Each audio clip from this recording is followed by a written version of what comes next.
Hello मेरे प्यारे बच्चों 2026 बोर्ड एग्जाम के लिए most important diagram based question chapter number 5 जो है मराठी में यहाँ पे नाम है इसका उष्णता यानी कि हीट जो चैप्टर है उसके बारे में है ये। तो यहाँ पे बच्चों बहुत ज़्यादा इंपॉर्टेंट चैप्टर है ये।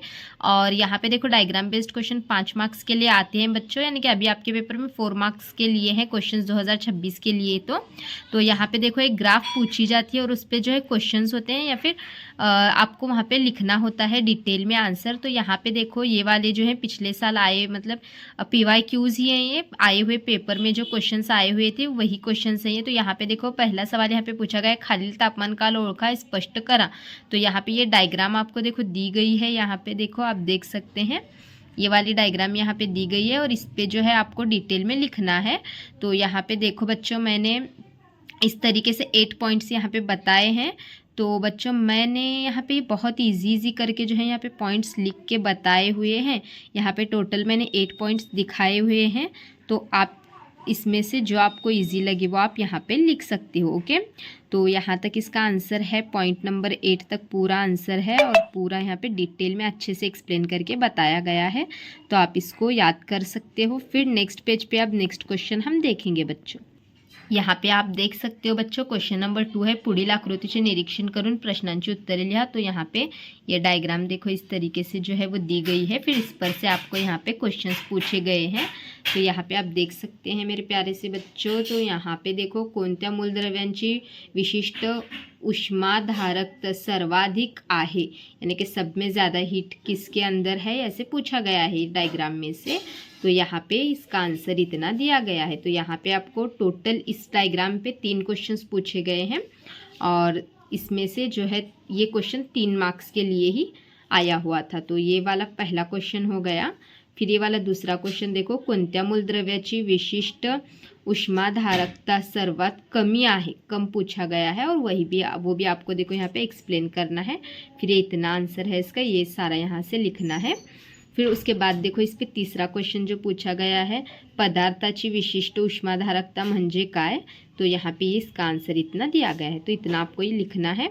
ये सारा कुछ इतना लिखने के बाद आपको 3 मार्क्स मिलेंगे। इतना आपको ये डायग्राम करने हैं, बहुत ज़्यादा इंपॉर्टेंट है। फिर उसके बाद अब नेक्स्ट क्वेश्चन पे चलते हैं हम।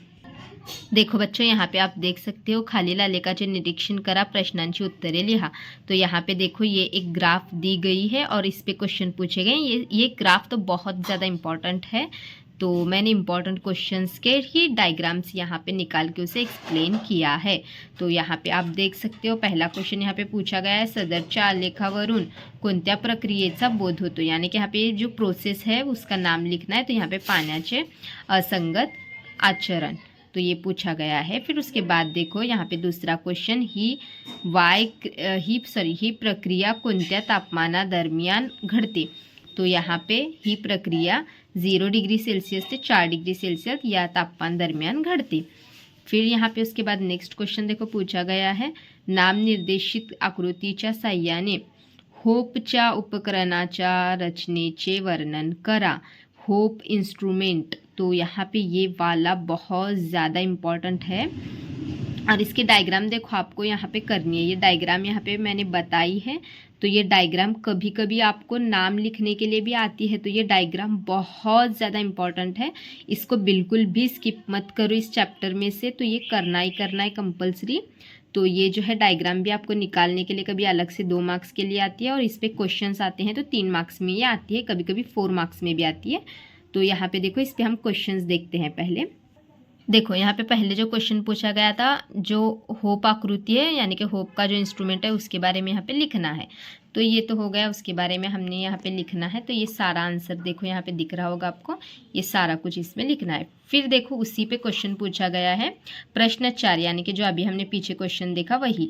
प्रश्न 4 मधील होपची आकृती पहा व प्रश्नांची उत्तरे द्या। तो यहाँ पे देखो ये होप इंस्ट्रूमेंट पे यहाँ पे क्वेश्चंस पूछे गए हैं। तो यहाँ पे इस तरीके का भी क्वेश्चन आ सकता है। यहाँ पे देखो ये क्वेश्चन भी इस तरीके से पूछ सकते हैं। तो फिर यहाँ पे देखो, बर्फ आणि मिठाचे मिश्रण पसरट भांड्यात का भरले। तो यहाँ पे इसका ये आंसर आपको लिखना है, पूरा यहाँ पे दिया हुआ है मैंने। तो ये वाला आंसर यहाँ पे इसका लिखना है। फिर उसके बाद देखो यहाँ पे कोणत्या तापमापीचे तापमान सर्वप्रथम 0 डिग्री सेल्सियस होते.